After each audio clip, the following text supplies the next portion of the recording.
Pour le procureur Aldiger, il n'y a pas de preuves ou de témoignages qui démontreraient la culpabilité des deux hommes.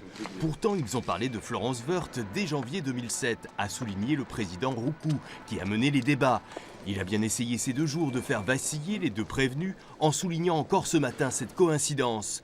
Éric Woerth avait envoyé une lettre de félicitations à Patrice Demestre pour sa Légion d'honneur le jour où ce dernier recevait en juillet 2007 Florence Woerth pour un entretien d'embauche.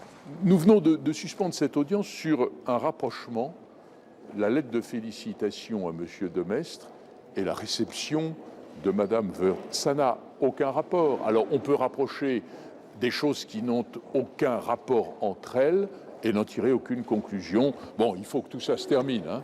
Florence Woerth a été embauchée avec un salaire annuel de 140 000 € plus 60 000 € de part variable, sans oublier un véhicule de fonction. Elle confie avoir mal vécu les commentaires de la presse. Je prends comme une insulte de considérer que j'ai fait l'objet d'un troc. Ça n'était évidemment pas un échange de menu service ou même de grand service. D'autres candidats sont reçus après Florence Woerth et qu'elle sera finalement engagée parce qu'au regard de ses compétences, de son expérience, elle correspondait au poste.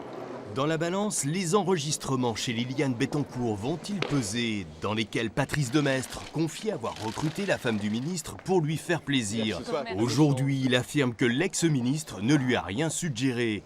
Cette nouvelle relaxe demandée par le parquet va dans le même sens que celle lors du premier procès d'abus de faiblesse pour Éric Woerth. Un non-lieu avait même été demandé lors de l'instruction. Ce procès Bettencourt va-t-il se résumer finalement à une guerre des juges à Bordeaux? À suivre.